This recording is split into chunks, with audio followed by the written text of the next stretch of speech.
Hello दोस्तों, स्वागत है आप लोगों का हमारे यूट्यूब चैनल महान सर में। और दोस्तों, आज की क्लास में हम जो पढ़ने वाले हैं वो है विधान मंडल के बारे में पढ़ेंगे। ये हमने कल ही क्लास स्टार्ट कर दी थी और हम इसको कल ही की क्लास में पढ़ने वाले थे, लेकिन कुछ प्रॉब्लम्स के ज़रिए हमने यहाँ पे इसको रोक दिया था और मेरा आगे मन ही नहीं हो रहा था कि मैं आगे कुछ भी पढ़ाऊँ। और अगर मैं पढ़ाता तो मैं उस लेवल से, उस एनर्जी से इसको नहीं बता पाता, इसलिए मैंने वहाँ पर रोक दिया था। अब मैं आपको बता देता हूँ कि पिछली क्लास में मैंने क्या पढ़ाया था, और उससे पहले मैं आपको कुछ चीज़ें बता देना चाहता हूँ कि हमारी जो इंडियन हिस्ट्री है वो कंप्लीट है, एकदम कंप्लीट है। अगर आप चाहें तो उसकी क्लासें आप देख सकते हैं, बहुत बेहतरीन लेवल से मैंने पढ़ाया है। उसमें एक एक फैक्ट को इतने बेसिक कॉन्सेप्ट से क्लियर कराया है कि आप अगर इतिहास को पढ़ते हैं तो आपको लगेगा कि इससे बेटर तो इतिहास कोई पढ़ा ही नहीं सकता। ऐसा नहीं है कि कोई पढ़ा नहीं सकता, लेकिन मैंने बहुत बेहतरीन तरीके से इतिहास को पढ़ाया है, तो आप उसको देख सकते हैं। और उसकी मैंने मैराथन क्लास भी बनाई है, जिससे आप कम टाइम में वो सारा का सारा जो एक ही 2-4 क्लासों में आप पूरा का पूरा इतिहास कवर कर पाएंगे। तो उसके लिए आपको क्या करना है, उसके लिए आपको ये जो मैराथन क्लास हैं, जैसे कि ये एंशिएंट इंडियन हिस्ट्री की है, इसमें आपको कंप्लीट एंशिएंट इंडियन हिस्ट्री मिलेगी, जिसमें आपका हड़प्पा और जो पाषाण काल है, ये सारी चीज़ें आपको मिलेंगी। वैदिक काल, जितना भी आपका कल्चरल है, और कहाँ तक आपका ये देखने को मिलेगा, जहाँ तक आपके हर्षवर्धन की कहानी चलती है उसके आगे जो आपके संगम काल वगैरह हैं, वो सारी चीज़ें इसमें मैंने डाली हैं। अब आगे क्या है, उसके बाद मैंने मध्यकालीन भारत की भी इतिहास की बनाई है मैराथन, और 2 महीने मैराथन क्लास मॉडर्न हिस्ट्री की बनाई है, जिसको आप देख सकते हैं। बहुत अच्छी क्लासें हैं और इनकी पीडीएफ्स, इन सभी की पीडीएफ्स इनके डिस्क्रिप्शंस में लगी हुई है, लेकिन वो आपको बाय करना पड़ेगा।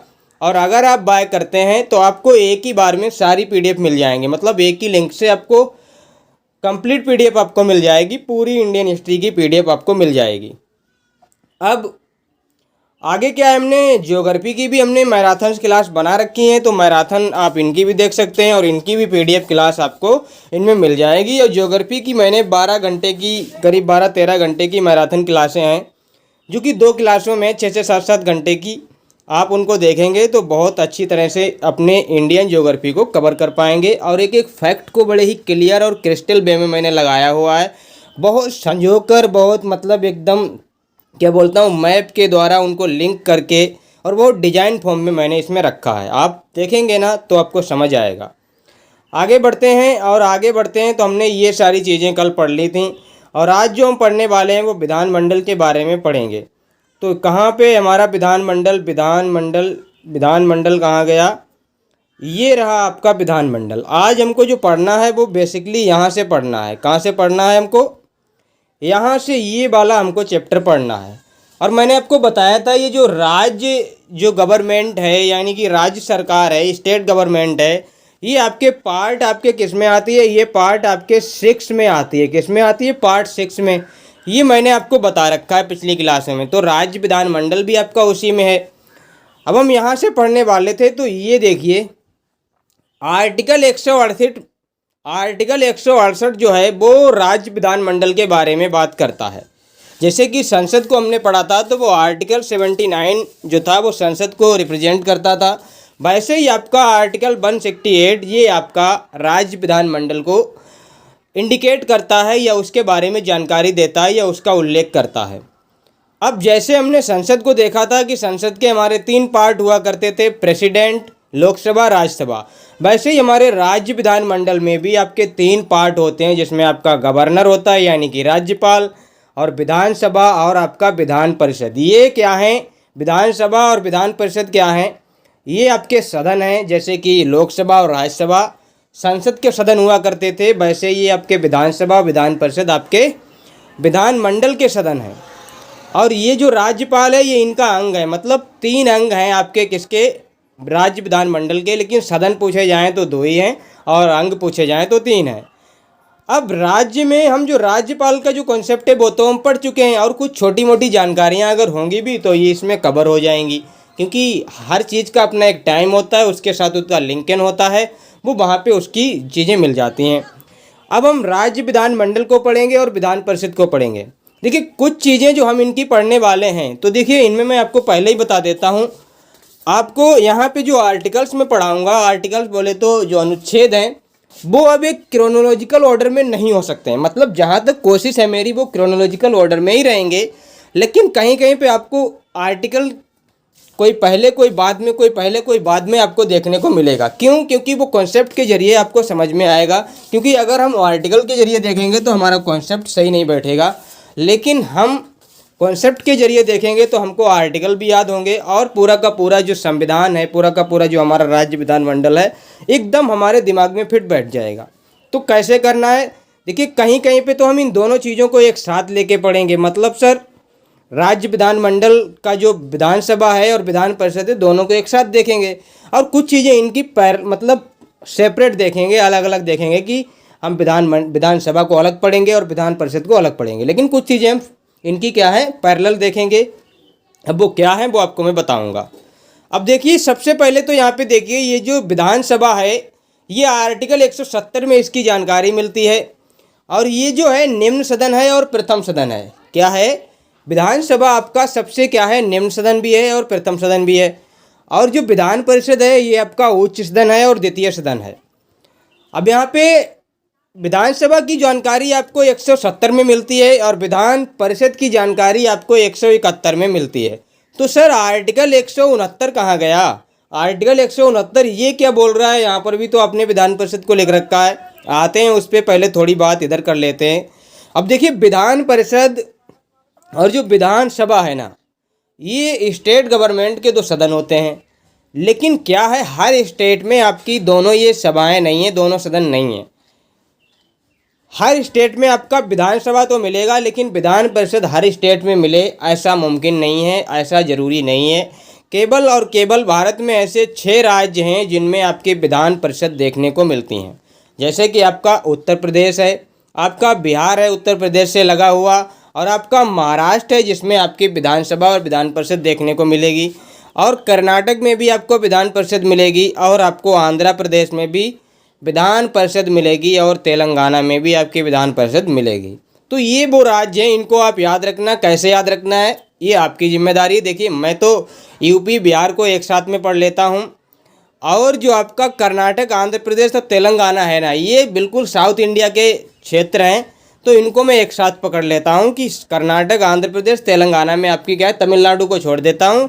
कर्नाटक आंध्र प्रदेश और आपका क्या है, तेलंगाना, इनको मैं मान लेता हूँ कि इनमें हमारी क्या है, राज्य विधान परिषद है।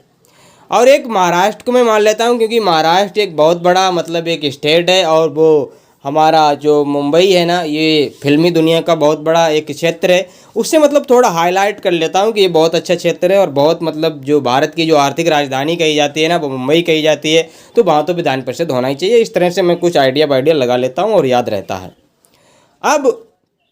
अब हमने ये तो बता दिया आपको, ये विधान परिषद कहाँ कहाँ पे है, 6 राज्यों में है। अब हम आर्टिकल के थ्रू पढ़ने की कोशिश करेंगे और अपने कॉन्सेप्ट को बिल्डअप करने की कोशिश भी करेंगे। देखिए कैसे करते हैं। सबसे पहले हम विधान परिषद को ही देख लेते हैं। विधान परिषद की जानकारी हमको वैसे तो 171 में मिलती है, लेकिन क्या है, आर्टिकल 169 क्या बोलता है, विधान परिषद बनाने और ख़त्म करने का जो अधिकार है वो संसद के पास है। जैसे विधान परिषद की जानकारी हमको कहाँ पे मिलेगी, 171 में, लेकिन आर्टिकल 169 बोलता है कि विधान परिषद को बनाने का अधिकार और ख़त्म करने का जो अधिकार है वो संसद के पास है। किस राज्य में विधान परिषद बनेगी, किस राज्य में विधान परिषद को नहीं बनाया जाएगा, या बनाने की को क्या कंडीशंस हो सकती हैं, तो उसके लिए क्या है, उसके लिए इन्होंने क्या कर रखा है, उसके लिए कुछ कंडीशंस इन्होंने डाल रखी हैं। और वो कंडीशंस ये हैं कि आपको क्या है, विधान परिषद कौन बना सकता है, संसद बना सकती है, या फिर संसद उसको ख़त्म भी कर सकती है। और जिस राज्य में विधान परिषद आपकी होती है, या जिस राज्य में विधान परिषद को बनाना या ख़त्म करना होता है, तो ये कैसे होता है। मान ली किसी राज्य में विधान परिषद का क्या है, बनाना या ख़त्म करना है, तो वहाँ के विधानसभा जो है ना, ये वाली, ये आपका प्रस्ताव लेके आएगी, 2/3 सदस्यों से प्रस्ताव लेके आएगी। मतलब अगर 3 सदस्य हैं तो 2 लोग तो कम से कम प्रस्ताव लेकर आएँ। इसका मतलब ये होता है 2/3 का। अगर 300 सदस्य हैं तो 200 लोग प्रस्ताव लेकर आएँ। और ये कहाँ पे आएंगे, संसद में। संसद इसको साधारण बहुमत से पास करेगी, तब जाके आपकी विधान परिषद बनेगी। ये आपकी क्या होती है, एक तरीके से ये प्रोसेस होती है, विधान परिषद को बनाने और ख़त्म करने का दोनों का ही ये प्रोसेस होता है। ठीक है सर, समझ आया। अब आर्टिकल 171 जो कि विधान परिषद की जानकारी देता है, ये विधान परिषद की संरचना के बारे में बताता है कि विधान परिषद कैसे बनती है, विधान परिषद में क्या क्या है, विधान परिषद के मेंबर क्या हैं। तो इसमें विधान परिषद की संरचना में क्या है, अधिकतम मेंबर और न्यूनतम मेंबर कितने हो सकते हैं। किसी भी राज्य के विधान परिषद में कितने से कितने अधिकतम मेंबर हो सकते हैं और कितने से कितने कम मेंबर हो सकते हैं। तो बताया गया है अधिकतम मेंबर जो हैं वो राज्यसभा जो होती है, विधानसभा जो होती है ना, विधानसभा का 1/3। मतलब सर अगर किसी भी विधानसभा में मान लिया कि 300 सदस्य हैं, किसी भी विधानसभा में 300 मेंबर हैं, तो उसका 1/3 तो आपके विधान परिषद में होना चाहिए। कितने, 1/3 यानी कि 100। और अगर 100 नहीं होते हैं तो कम से कम आपके 40 तो होने ही चाहिए। न्यूनतम आपके कितने होने चाहिए विधान परिषद में, 40। तो ये आप याद रखना है, अधिकतम आपकी 1/3 विधानसभा का और न्यूनतम आपका क्या है, 40 सदस्य होना चाहिए। ये पॉइंट आपको समझ आया होगा।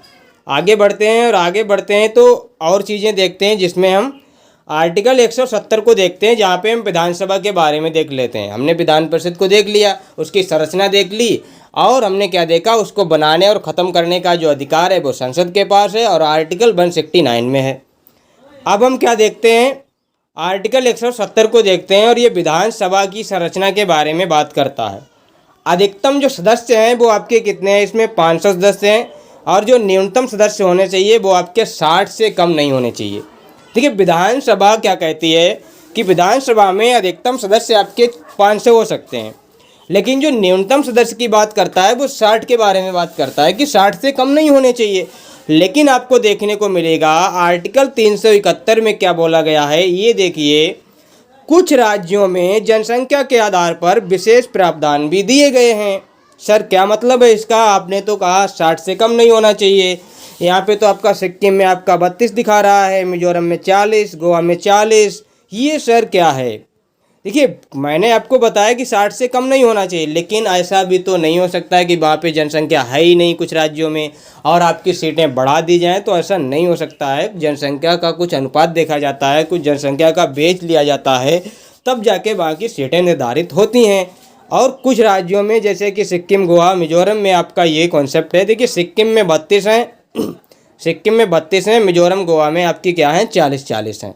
सिक्किम में 32 और मिजोरम, गोवा में 40-40 आपकी सीटें हैं, ऐसे आप याद रखना। और ये बात आर्टिकल 371 में लिखी हुई है, कुछ राज्यों में विशेष प्रावधान है सीटों के मामले में, तो ये आपको याद रखना है। अब यहाँ पे आप लोग देखिए, यहाँ पे एक तरफ तो आपको दिख रही होगी विधानसभा, दूसरी तरफ आपको दिख रही होगी विधान परिषद। अब ये बहुत अच्छा कॉन्सेप्ट है और बहुत मतलब इतनी छोटी सी जगह में मैंने बहुत सारी चीज़ों को समाहित करने की कोशिश की है। कैसे सर, यहाँ पे विधानसभा है, यहाँ पे विधान परिषद है। अब एक एक चीज़ को देखते हैं। देखिए विधान परिषद में और विधानसभा में, पहले विधानसभा को देख लेते हैं। तो इसमें राज्यपाल के द्वारा एक मनोनीत सदस्य होता है। क्या होता है, राज्यपाल के द्वारा एक मनोनीत सदस्य होता है। और ये बात किसके लिए कही है, एक एंग्लो इंडियन को मनोनीत करेगा। कौन करेगा, राज्यपाल। और ये बात आर्टिकल 333 के तहत आती है। क्या सर कहा, 33 के तहत, मतलब ये है एंग्लो इंडियन को राज्यपाल मनोनीत करेगा और वो 333 आर्टिकल के अंतर्गत मनोनीत करेगा। समझ में आया।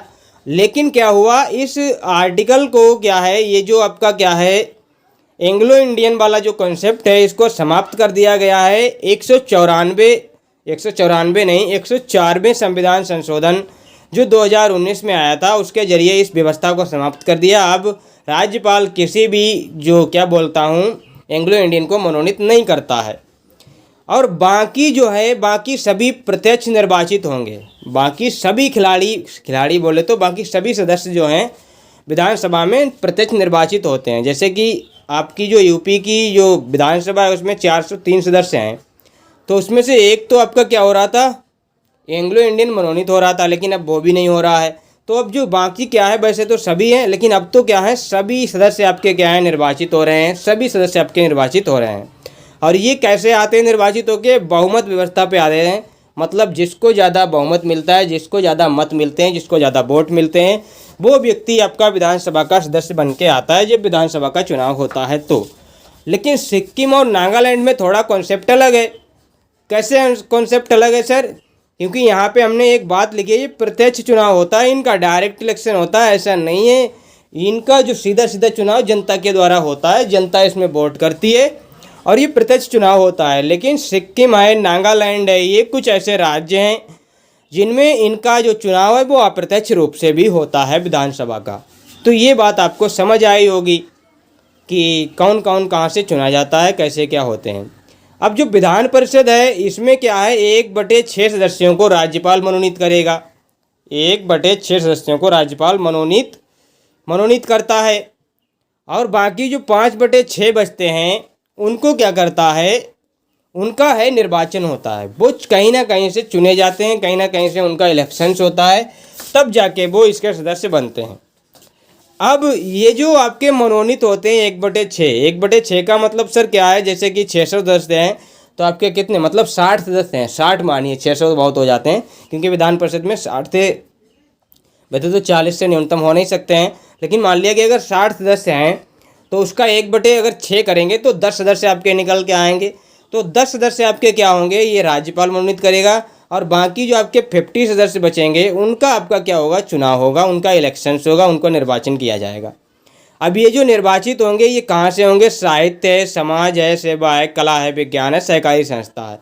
जब हम राज्यसभा पढ़ रहे थे तो उसमें भी हमको बताया गया था कि 12 सदस्यों को क्या बताया था, 12 सदस्यों को प्रेसिडेंट मनोनीत करता है और वो 12 सदस्य आपके कहाँ से आ रहे थे, साहित्य से, समाज सेवा से, कला से और विज्ञान से। लेकिन यहाँ पे एक और बढ़ा दिया गया है, यहाँ पे सहकारी संस्था भी जोड़ दी गई है, जबकि राज्यसभा में ये सहकारी संस्था वाला जो कॉन्सेप्ट था वो नहीं था, लेकिन वहाँ पे ऐसा, अब यहाँ पे ऐसा है।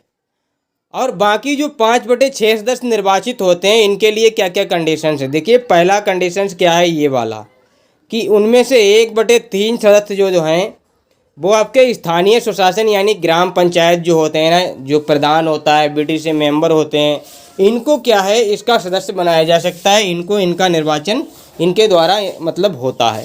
ठीक है सर। और जो मतलब ये लोग उसके निर्वाचन में भाग लेते हैं और यही लोग उसके इलेक्शन को मतलब यही लोग निर्वाचन में भी भाग लेते हैं, यही लोग वोट भी डालते हैं और यही लोग खड़े भी होते हैं उनके इलेक्शंस में। और 1/3 सभा जो है वो विधानसभा के सदस्यों के द्वारा होता है, 1/3 जो है वो इनके द्वारा, जो विधानसभा के सदस्य हैं ये लोग इसमें खड़े होते हैं, ये लोग इसमें चुन के आते हैं। तो 1/3 यहाँ से आ गए।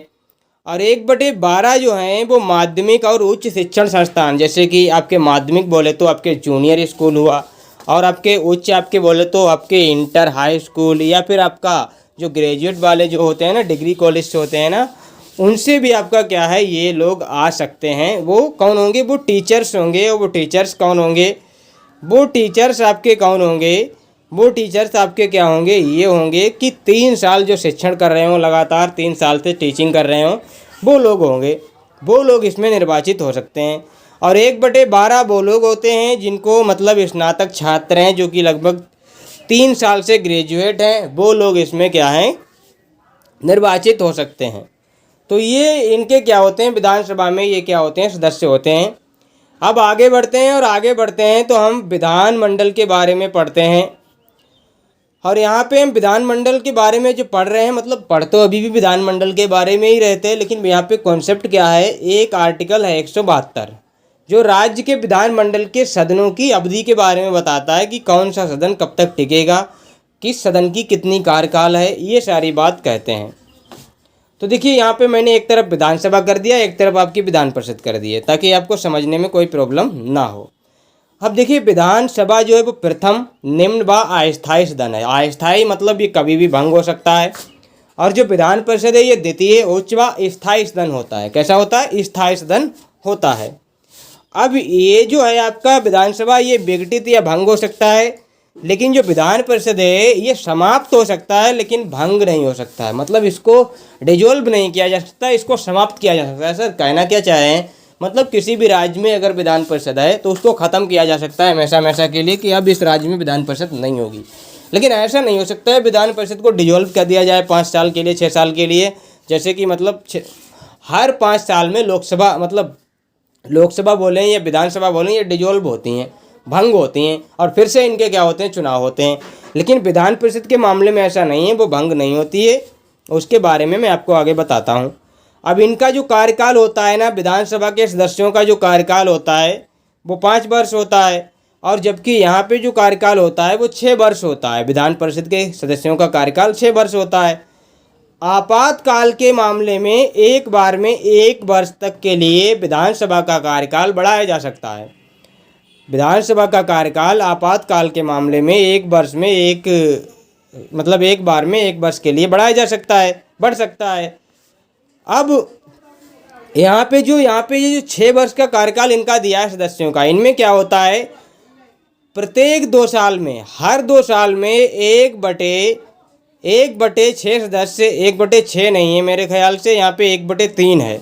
मैं यहाँ पे थोड़ा सा मिस कर गया हूँ, मतलब ये जो टाइपिंग है ना, ये जो टाइपिंग है 1/6, ये मैं थोड़ा सा मिस कर गया हूँ, 1/3 है। मतलब क्या है सर, हर 2 साल में 1/3 सदस्य यहाँ से अवकाश ग्रहण करते रहते हैं। ये 1/6 सर कैसे लिख गया है, ये 1/6 इसलिए लिख गया है क्योंकि मैंने यहाँ पे जो अभी आपको बताया था, ये 1/6 यहीं से कट कॉपी पेस्ट किया था और मुझे वो हटाने का याद नहीं रहा कि वहाँ पे मुझे 3 करने हैं, तो इसलिए वो वहाँ पे ऐसा हो गया था। तो कोई बात नहीं है, मैं उसको सही कर दूंगा जब आपको जो ओरिजिनल PDF मिलेगी ना, जब आप उसको परचेज वाली PDF जब आपको मिलेगी ना, उसमें ये ऐसा कोई भी एरर नहीं मिलेगा आपको, ये मेरी गारंटी रहेगी। अब इसमें क्या है, 1/3 सदस्य क्या हैं, ये आपके अवकाश ग्रहण करते रहते हैं हर 2 साल में, और हर 2 साल में जब 1/3 सदस्य चले जाते हैं तो उनकी जगह पे नए सदस्यों का चुनाव होता है, नए सदस्यों का इलेक्शन हो जाता है। तो ये क्या है, भंग नहीं होती है, कभी भी भंग होने का इसमें कोई कॉन्सेप्ट बनता ही नहीं है। अब आर्टिकल 173 में क्या कहा गया है, सदस्यों की योग्यताएं, और ये सदस्यों की योग्यताएं, ये विधान परिषद और विधानसभा दोनों के सदस्यों की योग्यताओं की बात की गई है।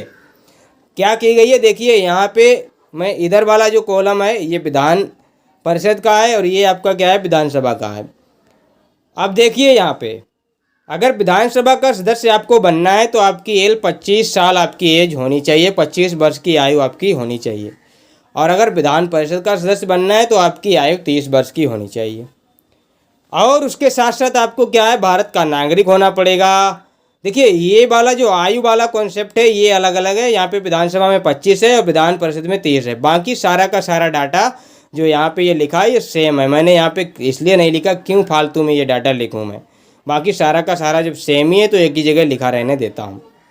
अब जैसे कि भारत का नागरिक होना चाहिए, पागल या दिवालिया ना हो, किसी गंभीर सजा में सजा ना काट रहा हो, और चुनाव में किसी अपराध के कारण चुने जाने से वंचित ना हो। मतलब ऐसा कोई अपराध उसने ना किया हो जिसकी वजह से उसे चुनाव में चुनने का अधिकार ही ना रह गया हो कि वो अब इलेक्शन नहीं लड़ सकता है, और दल बदल के आधार पर उसको अवैध घोषित भी ना किया गया हो। तो ये आपका कॉन्सेप्ट बनता है कि ऐसी ऐसी योग्यताएं उसके पास होनी चाहिए। आगे बढ़ते हैं, और आगे बढ़ते हैं तो हम क्या देखते हैं, आर्टिकल 300 यहाँ पे आर्टिकल जो क्या लिखा है 333 लिखा है, जबकि आर्टिकल 333 क्या बोलता है, एंग्लो इंडियन के बारे में जानकारी देता है। क्या बोलता है, आर्टिकल 333 एंग्लो इंडियन के बारे में जानकारी देता है। यहाँ पे कोई दूसरा आर्टिकल है और वो आर्टिकल मुझे याद नहीं आ रहा है कि वो कौन सा आर्टिकल है, मेरा दिमाग मतलब वहाँ तक पहुँच नहीं पा रहा है कि वो कौन सा आपका आर्टिकल है, और 1 मिनट में उसको देख के अभी ही बता देता हूँ कि वो कौन सा आपका आर्टिकल है। ये जो 333 यहाँ पे टाइप है, ये तो एससी वो क्या बोलते हैं एंग्लो इंडियन के बारे में बात कर रहा था, लेकिन यहाँ पे जो आर्टिकल होना चाहिए वो 332 होना चाहिए। कितना होना चाहिए, 332। आर्टिकल 332 यहाँ पे क्या है, एसटी एसटी के बारे में जानकारी देता है कि विधानसभा में एससी और एसटी को कुछ आरक्षण मिलेगा, और वो बात आर्टिकल 332 में की गई है। अब आर्टिकल 174 के बारे में क्या है, विधानसभा के जो सत्र हैं, सत्रावसान है, विघटन है, ये सारी बातें की गई हैं। क्यों विधानसभा के बारे में क्यों की गई है, विधानमंडल क्यों नहीं लिखा गया है, क्यों इसलिए नहीं लिखा गया है क्योंकि कुछ राज्यों में विधान परिषद तो है ही नहीं, तो चाहे आप विधानसभा लिख दें चाहे विधानमंडल लिख दें एक ही बात रहती है। इसलिए विधानसभा के सत्र और विधानसभा के सत्रों का सत्रावसान और विघटन की बात की गई है 174 में। और 174 के 2 में क्या कहा गया है, राज्यपाल विधानसभा को विघटित कर सकता है। कैसे कैसे करेगा, जब उसका कार्यकाल पूरा हो जाए तब वो विघटित कर सकता है, ठीक है, वो तो करना ही पड़ेगा। या मुख्यमंत्री इस्तीफा दे दे, यानी कि सरकार गिर जाए, तब भी आपका इस्तीफा देता है तो विघटित तो हो ही जाएगी फिर। और अगर सत्ताधारी जो दल है उसका बहुमत ना रहे, जैसे कि आपका जो गवर्नमेंट होती है ना, जैसे कि इस टाइम पे यूपी में जो गवर्नमेंट है वो बीजेपी की है, बीजेपी के मुख्यमंत्री हैं योगी आदित्यनाथ साहब।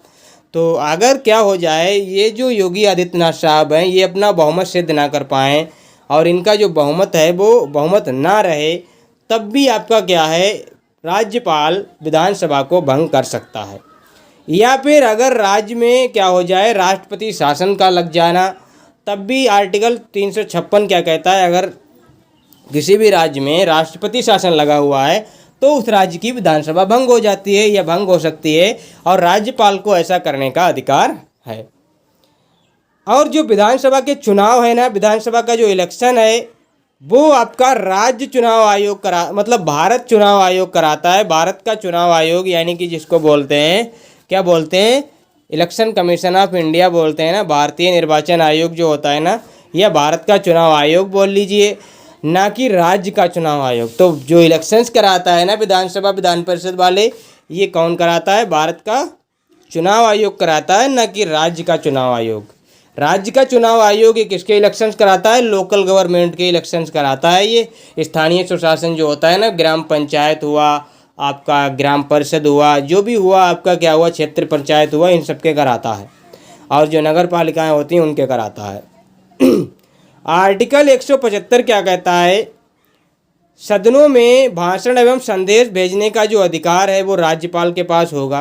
किसी भी सदन में राज्यपाल चाहे तो अपना भाषण दे सकता है, किसी भी सदन में राज्यपाल अपना संदेश भेज सकता है, अपना मैसेज दे सकता है, अपनी जानकारी, अपना कोई भी अपना आदेश दे सकता है, अपना भाषण भेज सकता है। और आर्टिकल 176 में कहा गया है राज्यपाल के विशेष अभिभाषण के बारे में, राज्यपाल का अपना एक विशेष शक्ति है एक अभिभाषण देने की, जिससे विशेष अभिभाषण भी कहा गया है। जब ये नई नई विधानसभा गठित होती है ना, तब ये ऐसा होता है, तब राज्यपाल जाता है और विधानसभा में क्या करता है, सदनों को बुलाता है और उनकी क्या करता है, उनकी अभिभाषण करता है। मतलब नई नई विधानसभा जब होती है तब जाके एक भाषण देता है, तो उसको अभिभाषण कहते हैं। या फिर संयुक्त बैठक बुलाकर जब भी कोई नए वर्ष पे नया साल आता है, जैसे कि 1 जनवरी होती है ना, तब जाके राज्यपाल दोनों सदनों मतलब विधानसभा विधान परिषद को बुलाता है, संयुक्त बैठक करता है और उनको नव वर्ष की हार्दिक शुभकामनाएं देता है। तो ये भी आपके इसी में आ जाती हैं आर्टिकल 176 में। अब अगला क्या है, विधानसभा के अधिकारियों के बारे में पढ़ते हैं। विधानसभा के अधिकारी क्या हैं इनको देखते हैं। और विधानसभा के अधिकारी बोले तो जैसे कि विधानसभा का अध्यक्ष जो कि आर्टिकल 178 में है, और विधानसभा का आपका क्या है, उपाध्यक्ष जो आर्टिकल 178 में ही है। लेकिन जो सचिव है वो 187 में है। लेकिन अगर आप देखेंगे तो 178 में जिन अंकों को 178 बनाने में लगा है वही सेम अंक आपके 187 में भी दिख रहे हैं। तो बस 8 और 7 को इधर उधर कर दिया है, बाकी आपके तीनों एक ही आर्टिकल में आपके आ रहे हैं एक तरीके से देखा जाए तो। अभी जो सचिव है इसके बारे में क्या है, इसकी जो नियुक्ति है वो अध्यक्ष करता है। कौन करता है, ये अध्यक्ष आपका क्या है, इस सचिव की नियुक्ति करता है। बस इसके बारे में इतना ही है, बढ़ना है हमको इनके बारे में। बस इनके बारे में ये डाटा काफ़ी है जो यहाँ पे लिखा है कि आर्टिकल 178 क्या कहता है, अध्यक्ष के चुनाव के बारे में बात करता है। अध्यक्ष का चुनाव विधानसभा के सदस्यों के द्वारा होता है और अध्यक्ष खुद भी विधानसभा का सदस्य होता है और उसको क्या है, अध्यक्ष चुन दिया जाता है। आर्टिकल 174 का 2 क्या है, जिसमें हमने भंग वाली बात की गई थी, विधानसभा को भंग करने की बात की गई थी। और आर्टिकल उसी 174 के तहत क्या कहा गया है, अध्यक्ष अगर चाहे तो कोरम के अभाव में बैठक को स्थगित कर सकता है, भंग कर सकता है। और ये कोरम क्या होता है, कोरम सर कुल सीटों का, जो विधानसभा में कुल सीटें हैं उनका 1/10 आपका कोरम कहलाता है। जैसे कि 100 सीटें हैं तो 100 का 1/10 कितना हुआ सर, आपका हुआ 10 हुआ। तो 10 आपकी क्या है, कोरम कहलाती है। और 10 आपकी कोरम क्या है, कोरम एक ऐसी स्थिति होती है कि विधानसभा में अगर कोई भी मीटिंग है, कोई भी मीटिंग को करना है तो उसके लिए ये कोरम तो होना ही चाहिए, 10 सदस्य तो होने चाहिए, मतलब 1/10 लोग होना ही चाहिए। और ये बात आर्टिकल 189 में आपको दी गई है, मैं आपको बताऊंगा अभी। अब क्या है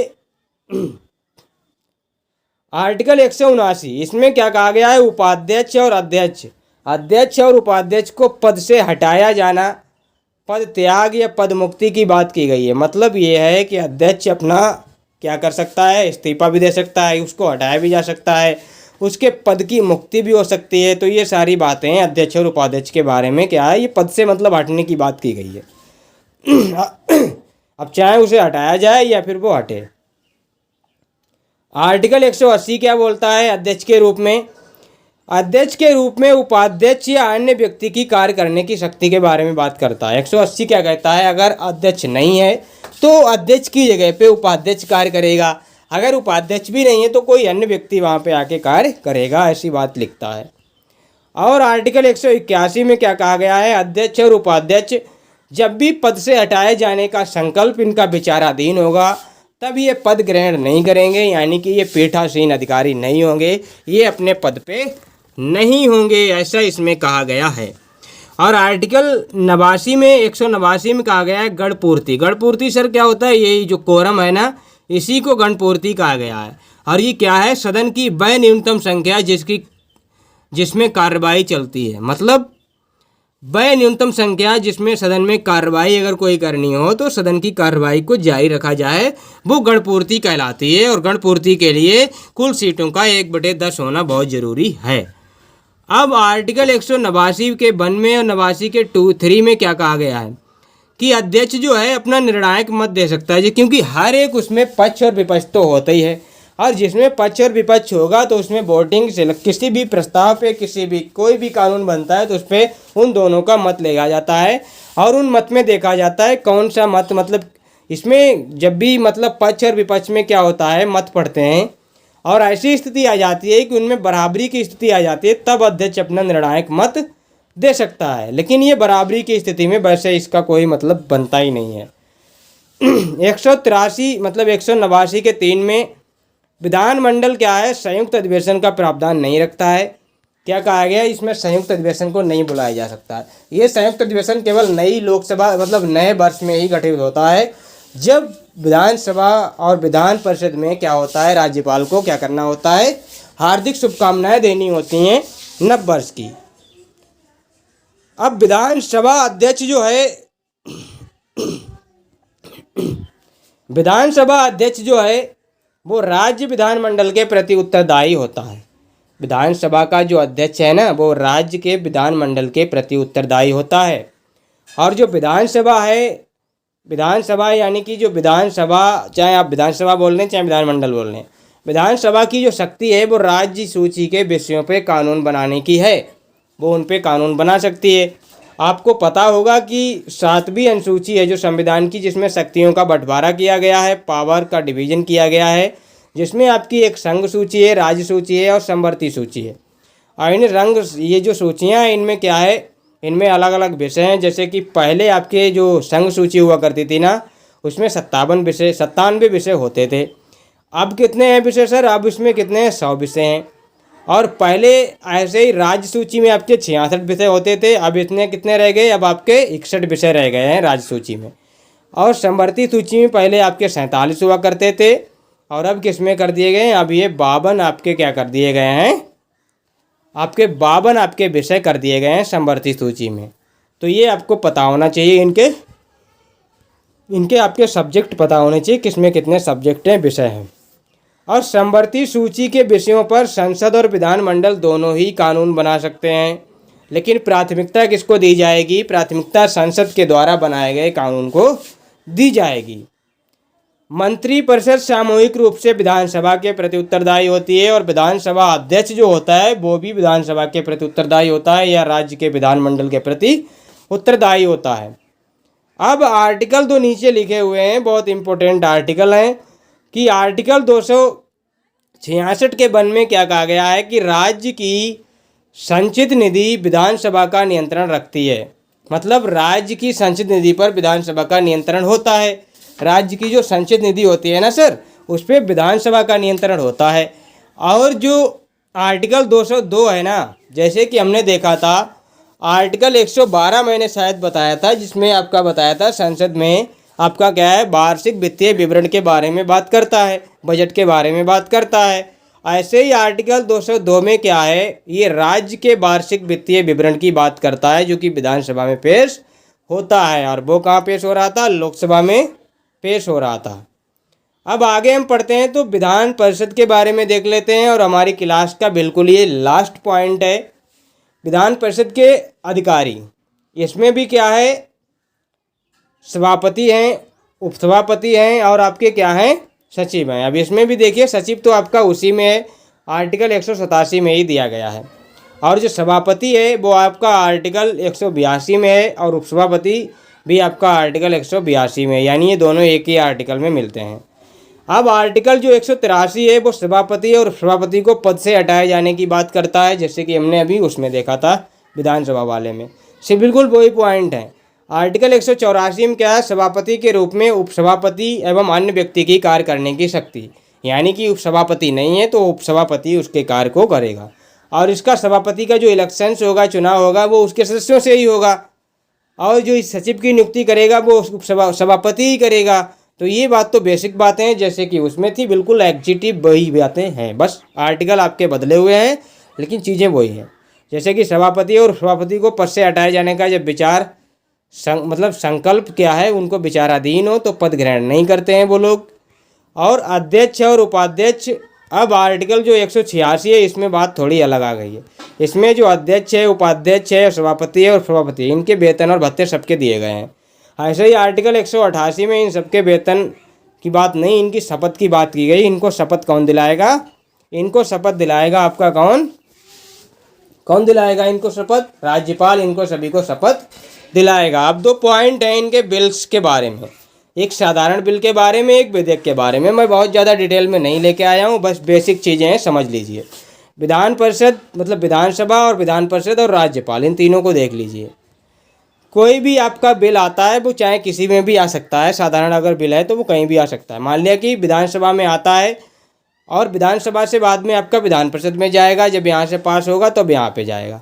अब यहाँ पे जाएगा तो विधान परिषद के पास एक शक्ति है कि वो 3 महीने तक इसको रोक सकती है, और दूसरी बार में जब फिर से पुनर्विचार होके आता है तब 1 महीने के लिए रोक सकती है। यानी कुल उसको रोकने की शक्ति कितनी है, 4 महीने की शक्ति उसके पास है। और राष्ट्रपति के पास जब ये पहुंचेगा तो राष्ट्रपति ही तो इसको पुनर्विचार के लिए भेज सकता है, या राष्ट्रपति नहीं, राज्यपाल इसको पुनर्विचार के लिए भी भेज सकता है, या फिर राज्यपाल इसको सुरक्षित रख सकता है। किसके लिए, राष्ट्रपति के लिए।